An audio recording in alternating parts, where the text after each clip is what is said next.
সুপ্রিয় দর্শক মণ্ডলী, মহান মুক্তিযুদ্ধ স্মরণে এখন উপস্থাপিত হচ্ছে অপরাজেয় বাংলা। উপস্থাপন করছে কলাকুপা কুকিলপেড়ি উচ্চ বিদ্যালয়ের শিক্ষার্থীবৃন্দ। ঢাকা বিশ্ববিদ্যালয় বাংলাদেশের বুদ্ধিবৃত্তিক আন্দোলনের সূতিকাগার ছিল বলে মুক্তিযুদ্ধের সময় পাকিস্তানি সেনাবাহিনী এখানে 25শে মার্চ রাতে গণহত্যা চালায়। মুক্তিযুদ্ধের চূড়ান্ত বিজয়ের পর হার না মানা অপরাজেয় বাংলার আবয়বকে প্রতিষ্ঠিত করতে 1972 সালে কলাভবনের সামনে একটি ভাস্কর্য নির্মাণের পরিকল্পনা গ্রহণ করা হয়। এরই নাম অপরাজেয় বাংলা। মহান মুক্তিযুদ্ধে বিজয়ের পর দেশ জুড়ে মুক্তিযুদ্ধ যোদ্ধাদের স্মরণে নির্মিত হয়েছে বেশ কয়েকটি ভাস্কর্য।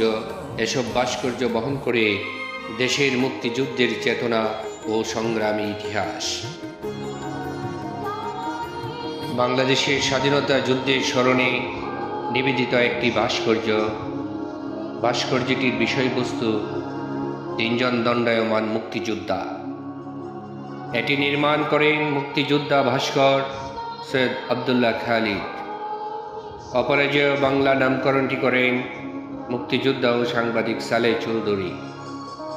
এর 3টি মূর্তির একটির ডান হাতে দৃঢ় প্রত্যয়ে রাইফেলের বেল্ট ধরা বৃহত্তর জনগোষ্ঠীর প্রতিনিধি, চোখ-মুখ স্বাধীনতার চেতনায় উদ্দীপ্ত। আর এর মডেল ছিলেন আর্ট কলেজের ছাত্র মুক্তিযোদ্ধা বদরুল আলম বেনু। 303 রাইফেল হাতে সাবলীল ভঙ্গিতে দাঁড়ানো অপর মূর্তির মডেল ছিলেন সৈয়দ হামিদ মকসুদ ফজলে। আর নারী মূর্তিটির মডেল ছিলেন হাসিনা আহমেদ।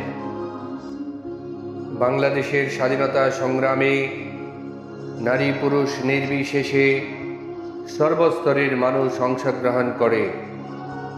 তাদের সম্মিলিত প্রতিরোধ ও আক্রমণে পাক বাহিনী পরাজিত হয়। সর্বস্তরের মানুষের স্বাধীনতা সংগ্রামে অংশগ্রহণের প্রতীকী চিহ্নই অপরাজেয় বাংলা। স্বাধীনতার এ প্রতীকী ভাস্কর্যটি তিলে তিলে গড়ে তুলেছেন গুণী শিল্পী ভাস্কর সৈয়দ আবদুল্লাহ খালিদ।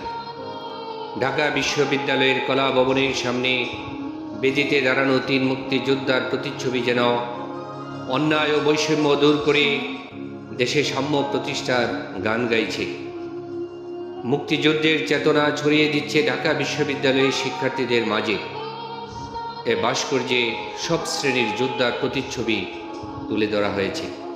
ঢাকা বিশ্ববিদ্যালয়ের কলা ভবনের সামনে আজ যেখানে স্বাধীনতা স্মারক ভাস্কর্য অপরাজেয় বাংলা দাঁড়িয়ে আছে, সেই স্থানটির একটি ঐতিহাসিক প্রেক্ষাপট রয়েছে।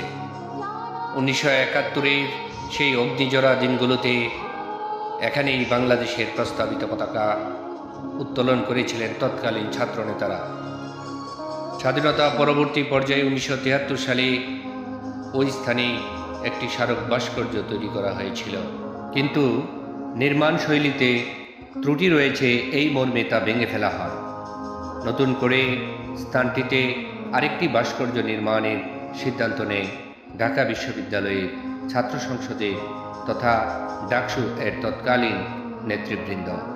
ভাস্কর্যের মূল উদ্দেশ্য ছিল 71-এর স্বাধীনতা সংগ্রামের একটি প্রতিনিধিত্বমূলক উপস্থাপন। মূলত মুক্তিযুদ্ধে সিপাহী জনতার পাশাপাশি কৃষক ও সাধারণ মানুষ, নারী পুরুষ নির্বিশেষে সবাই সমানভাবে অংশ নিয়েছিলেন তা তুলে ধরাই ছিল এর উদ্দেশ্য। সুপ্রিয় দর্শক মণ্ডলী, সেই সাথে উপস্থাপিত হলো অপরাজেয় বাংলা এ স্বাধীনতা ভাস্কর্যটির একটি প্রতীকী উপস্থাপন। ধৈর্য ধরে এ উপস্থাপনাটি উপভোগ করার জন্য সকলকে আন্তরিক ধন্যবাদ জানাচ্ছি।